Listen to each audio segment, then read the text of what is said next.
Hello everyone, आज हम start करेंगे CTET previous year question paper 2021 CDP paper 2 के लिए, जो क्लास 6 से लेकर 8 तक के लिए रहेगा। तो क्वेश्चन नंबर 1 से लेकर 15 तक हम पहले वीडियो में कर चुके थे। अब 16 से लेकर 30 तक करेंगे। आते क्वेश्चन नंबर 16 पर।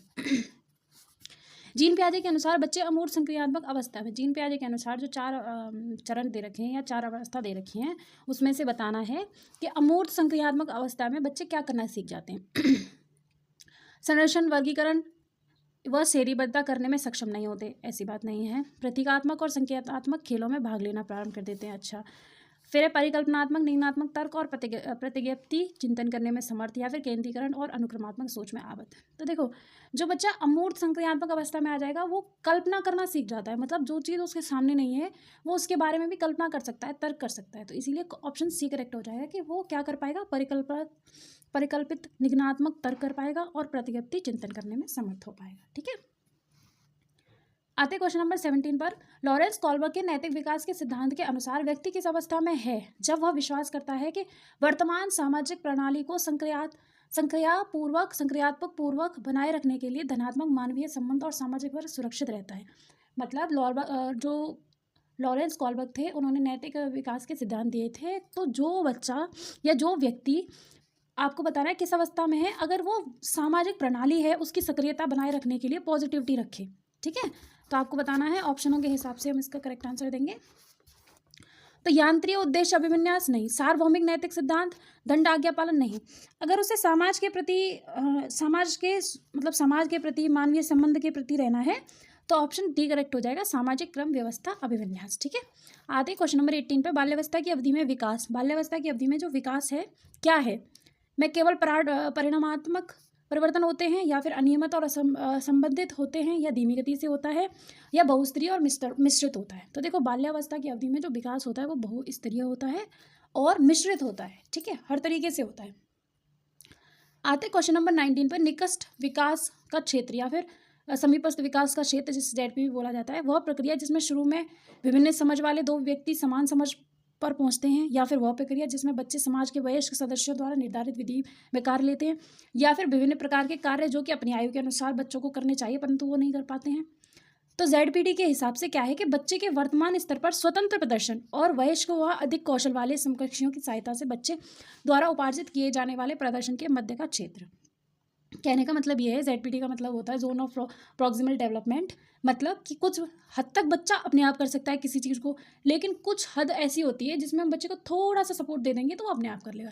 तो ZPD भी वही चीज़ होती है कि वहाँ वो हद कि जिसमें हम बच्चे की थोड़ी सी सपोर्ट कर देंगे तो बच्चा प्रॉब्लम को सॉल्व कर लेगा। ठीक है, तो ऑप्शन सी करेक्ट हो जाएगा। देखो क्वेश्चन नंबर 20 पर। एक प्रगतिशील कक्षा में शिक्षण अधिगम प्रक्रिया के दौरान अधिगमकर्ता का मूल्यांकन। एक प्रगतिशील कक्षा है जिसमें शिक्षण अधिगम प्रक्रिया के दौरान अधिगमकर्ता का मूल्यांकन कैसे होता है, या क्यों महत्वपूर्ण है, या है कि नहीं है, ये हमें बताना है। चलिए ऑप्शन देखते हैं। ऑप्शन ए है, अभिभावकों को प्रतिपुष्टि देने के प्रायोजन से बेहद सफल, कम सफल व असफल विद्यार्थियों को पहचानने में सहायक होता है, या फिर बच्चों के अधिगम में सहायक नहीं होता है, या फिर बच्चों की अधिगम प्रक्रिया में रुकावट उत्पन्न करता है। तो आपको बताना है, तो ऑप्शन बी हम पढ़ते हैं कि बेहद महत्वपूर्ण होता है, क्योंकि यह बच्चों की समझ की जानकारी देता है और अध्यापक को अपने शिक्षण साथ पर विचारने में सहायक होता है। बिल्कुल सही बात है कि मूल्यांकन क्यों करते हैं, क्योंकि ये किस लिए इंपॉर्टेंट होता है कि बच्चे की समझ बनती है, कि बच्चे की समझ के बारे में हम पता कर पाते हैं कि बच्चे में कितनी समझ है, और टीचर अपना जो जिस तरीके से पढ़ा रही है उसको भी समझ पाती है कि मैं जिस तरीके से पढ़ा रही हूँ उस तरीके से बच्चों को कितना समझ में आ रहा है कि नहीं आ रहा है। ठीक है, आधे क्वेश्चन नंबर 21 पर। हॉवर्ड गार्डनर के बहुबुद्धि सिद्धांत के अनुसार कौन सा जोड़ा बुद्धि के प्रकार एवं अंत स्थिति अनुपालन संभावना के अनुसार सही है। हॉवर्ड गार्डनर ने 8 बुद्धि के प्रकार दिए थे, उनके साथ उनकी स्थिति भी दी थी। तो हमें बताना है इसमें से करेक्ट किसकी होगी। देखो, पहला है भाषिक मूर्तिकार नहीं होगा। दूसरा है शारीरिक गति, खिलाड़ी। बिल्कुल सही है कि शारीरिक गति जिसमें होगी तो खिलाड़ी की उसमें संभावना हो सकती है, तो ऑप्शन भी करेक्ट हो जाएगा। आते क्वेश्चन नंबर 22 पर। वाइगोत्स्की के अनुसार बच्चों का संज्ञानात्मक विकास चरणों में होता है, या स्कीमा के परिकल्पन के से बच्चों में संज्ञानात्मक विकास का अग्रसर होता है, या बच्चे भाषा अधिग्रहित यंत्र द्वारा भाषा सीखते हैं। तो देखो, स्कीमा जो है वो तो बात की है जीन पियाजे ने। ठीक है, संज्ञानात्मक की भी बात जीन पियाजे ने की है। ठीक है, और ये भाषा अधिग्रहण यंत्र द्वारा भाषा सीखते हैं, ये भी इनकी नहीं है। इनका क्या है कि बच्चों के संज्ञानात्मक विकास में भाषा की एक महत्वपूर्ण भूमिका होती है। ये कह रहे हैं कि भाषा का मेन रोल है उनके संज्ञानात्मक विकास के। ठीक है, तो भाषा और सामाजिक दोनों पे इन्होंने बहुत जोर दिया है, तो ऑप्शन सी करेक्ट हो जाएगा। आते क्वेश्चन नंबर 23 पर। बाल केंद्रित कक्षा वो है, जो स्टूडेंट सेंटर क्लास है वो क्या है, जिसमें बच्चों के व्यवहार को निर्देशित करने के लिए अध्यापक पुरस्कार और दंड दे। देखो ना, पुरस्कार इनाम दंड कुछ नहीं है, ये तो ऑप्शन गलत हो जाएगा। अध्यापक केवल पाठ्यपुस्तक, सिर्फ खाली पाठ्यपुस्तक से पढ़ाए, बाहरी ज्ञान न दे, तो ये भी ठीक नहीं है। अध्यापक बच्चों को उनकी क्षमता के आधार पर वर्गीकृत करे, ये भी ठीक नहीं है कि बच्चों को उनकी कैपेबिलिटी के हिसाब से अलग अलग विभाजन कर दे, नहीं।